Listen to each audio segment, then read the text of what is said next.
This video will discuss some of the new script commands that have been added to VisualFoundation in version 13 of the program.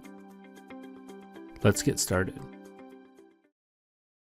A variety of new script commands have been added to VisualFoundation 13 based primarily on customer requests. Set the project criteria. You now have the option to set the title, set the billing reference, and set the project notes using script commands in VisualFoundation. Additionally, you can now set the point tolerance using the Set Nodal Tolerance command. Looking in the miscellaneous section of the project manager, we see that these have been updated after setting them with the script commands. Delete loads. In VisualFoundation 13, you now have the option to delete loads using script commands.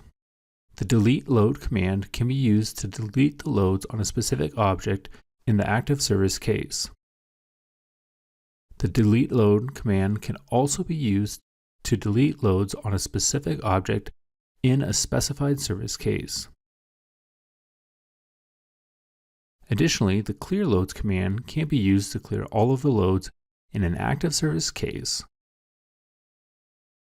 The clear loads command can also be used to clear all of the loads in a specified service case by entering the service case into the command.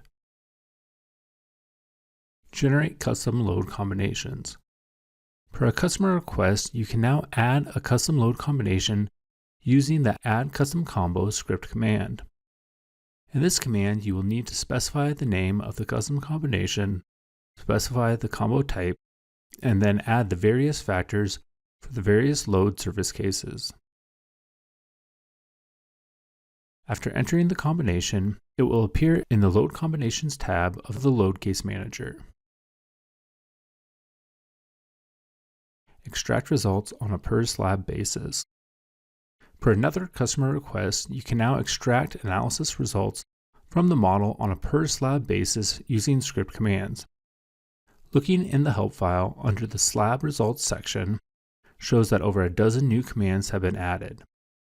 Now we can extract the slab displacements, the slab shear in the X or Y directions, the slab bending moment in the X or Y directions, the slab twisting moment, and the slab bearing results. Note, in these commands you specify the slab and then use true to return the maximum value or false to return the minimum value. Additionally, if you specify a result case, you will obtain the value for that result case. When a result case is not specified, the maximum or minimum value across all the result cases will be returned. Define pile geotechnical capacity. Now, using the pile geotechnical capacity command, we can set the geotechnical tension and compression capacity for the specified pile at either the service or strength level. Specify pier and pile reinforcement.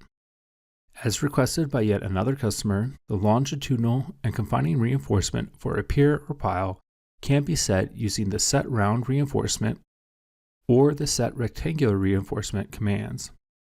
To set the reinforcement with a round pattern, we use the Set Round Reinforcement command. Enter the name of the item, followed by the number of longitudinal bars, followed by the longitudinal bar size, and the longitudinal bar Fy. Next, we add the spacing of the confining reinforcement, followed by its size, and the Fy for the confining reinforcement.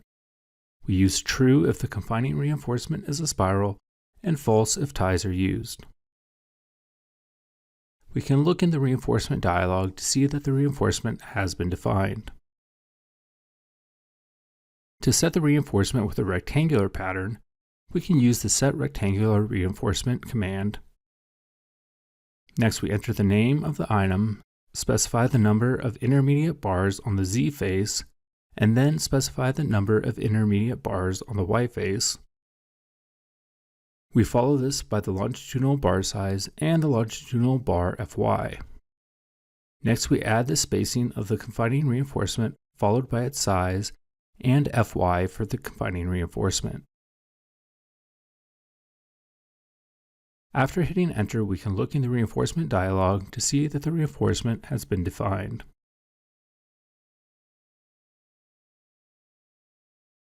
Add graphics to the report.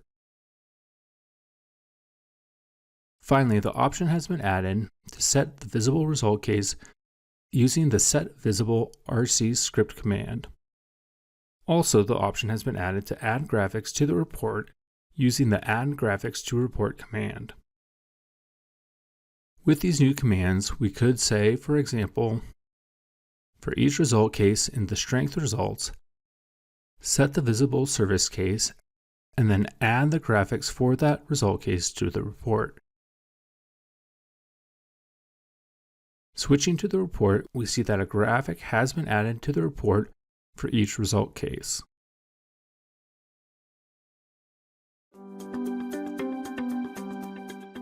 In this video, we've covered some of the new script commands that have been added in VisualFoundation version 13 and demonstrated how to use them in the command line. A full list of the available script commands is found in the help file.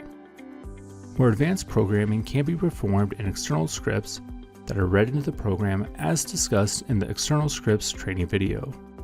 Thanks for watching and have a great day.